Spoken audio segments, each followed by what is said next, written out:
What's good, everybody? It's your boy Slim, aka Mr. Different, back with another video. And today I'm gonna show you guys how easy it is to sample inside of FL Studio, and I'm only gonna be using stock plugins to do this. I'm gonna show you my methods. Of course, I will be using a third-party plugin, but not to be actually sampling, just to find the tempo and the BPM, or the tempo and the key of the beat, and that's about it. So yeah, let's just jump right to the video and teach you guys how to do this. But gotta tell you something quick. Why is only 80% of you guys coming to my channel, watching videos, and not subscribe to the channel? Help a brother out. Go ahead and subscribe to the channel, leave a like and a comment so you don't miss out on these free in-depth tutorials for you guys. Come on, help me out. I like making free content. I just need your support, and that's all. But anyway, let's jump inside FL Studio and teach you how to sample and how easy it is to sample in FL Studio. So here we are inside of FL Studio. I got this little sample pulled up. It's by Robert Vigor. It's a little bit of a ambient, jazzy type sample. You know, I like it. It's pretty cool, but I'm gonna show you guys how I would sample using this. So let me just go ahead and play you what it is.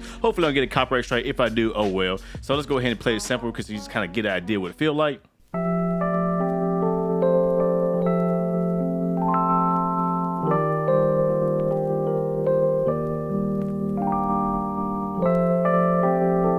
So you get the gist of it. Nice little sample, nice ambient kind of sound. I want to sample a little bit of this. I'm sure I do it. So the way I like to sample using Edison. Edison is probably the easiest way to sample, in my opinion. Some people like Slice X, some people like Slicer, is what it is. So if I'm gonna bring this into Edison, there's two ways you can do it. You either open it up in a mixer channel by just going to it and put Edison, or if you open up the Fruity Wrapper, that's what it's called, you can just right click and then you go to Edit Audio and it'll transfer right inside of Edison. So now here we are inside of Edison, and we are pretty much ready to sample. But I do want to do one other thing. I want to find out what the key of the beat is and the tempo, of course. Now what I'm going to be using, I'm going to be using Serato sample. So let me go ahead and pull that up, and I'll leave a link in the description below for Serato sample. Very dope. Maybe I got Serato, one of the few DJ softwares that are really good. But if you want to use a free alternative, you can get something like, I think it's called Virtual DJ. It does the exact same thing. Download is free. You drop your song in there and it'll tell you the key and the BPM of your track. So let me go ahead and drop this inside Serato sample, and let's find out what that key is in the BPM.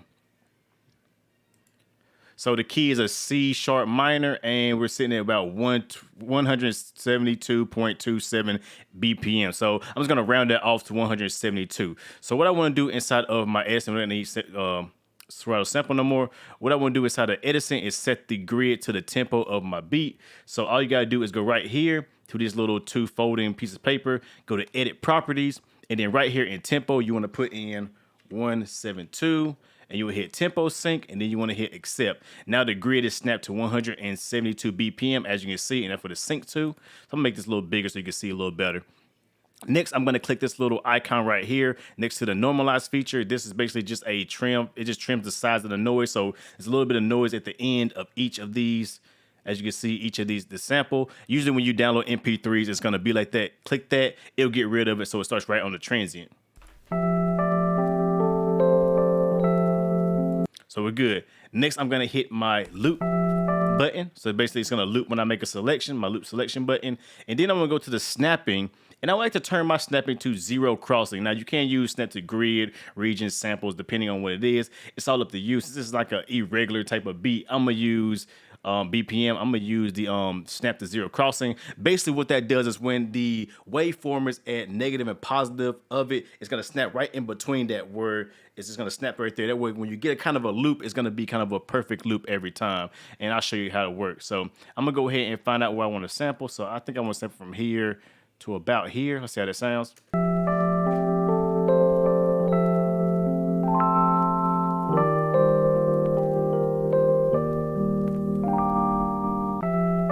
Well, see, that was a perfect sample. That was a perfect loop. And it's because I got the zero crossing. Just to show you how it works, if I zoom in here, as you see how it's kind of snapping, as I move it around, snapping around, it's basically finding the zero crossing points. I'll put it like right there, so it's okay. And then I'm gonna go to the end and then kind of zoom in, make sure it's, you know, let's see. See how it's like negative and positive on the waveform? That's right in between it. So right there.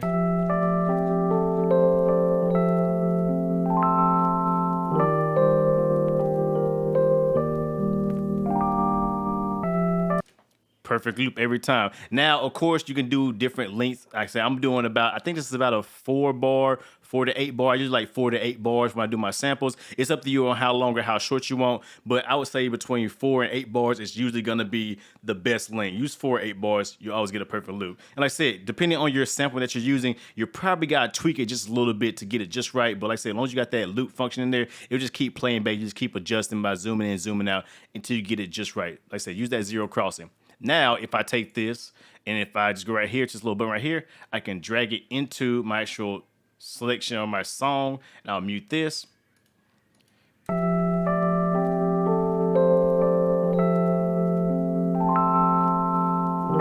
But see, it's slowed down now because I don't have my tempo set. So I'm gonna do about 90 beats per minute, and then I'm gonna double time that. So it's gonna be 160, I'm gonna do 80 beats per minute. Sorry, I was thinking of something else. But I'm gonna do 80 beats per minute, double time, which would be 160.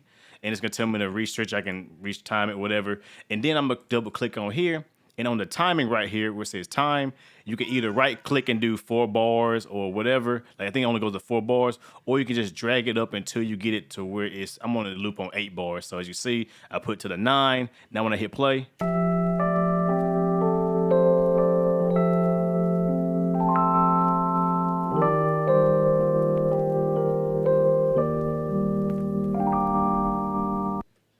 and there you go. And then like I said, I can loop that, of course. I'll loop it. And then also I would say mess around with the actual like modes. They got different ones like resample, stretch, elastic. Kind of mess around with them because they will give you different sounds. So we got resample.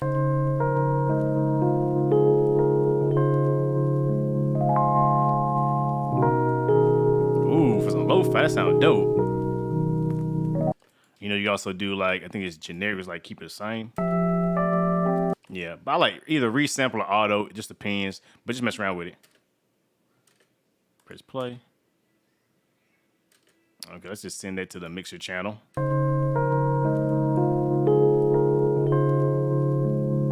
And then you can mess with the pitch and everything like that. So we can take it up like 400 cents. Or bring it down. And like I said, we can add in some lo-fi effects. So where is sketch cassette?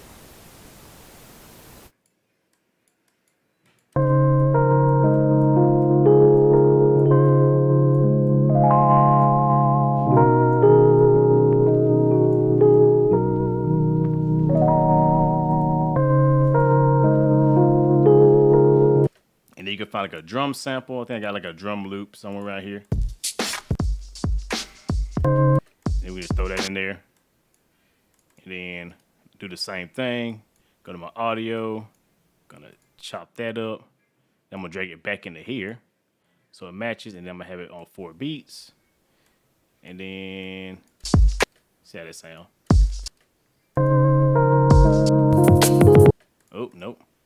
Bring that up.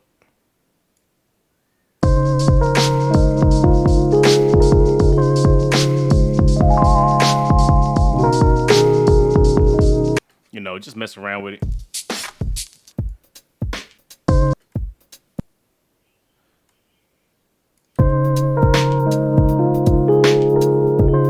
And of course, you can add your own drums. You can add extra stuff on there, extra sounds, because you do know the key of the beat now because you use Virtual DJ or Serato Sample or any other key finding plugin. You know, you can start adding pianos and all that good stuff. And yeah, so pretty much that's it. That's how I sample. That's how I do it. I use Edison. If you want to see some more advanced sampling techniques, like how to chop stuff up and do like some crazy chop stuff like that, please leave it in the comment below. Make sure you subscribe and hit the thumb up button and let me know what you guys want to see. I can go into more detail, into more advanced techniques, but this is a very beginner, basic way of sampling to show you how easy it is to sample inside of FL Studio. So with that being said, hope you guys enjoy. Like always, y'all know who it is, your boy Slim, aka Mr. Different. Not motivated by the money, but the like, comment, subscribe, and views. And with that being said, hope you guys enjoy like always. And you know, already know, I'll catch you guys in the next video. Have a good one, everybody.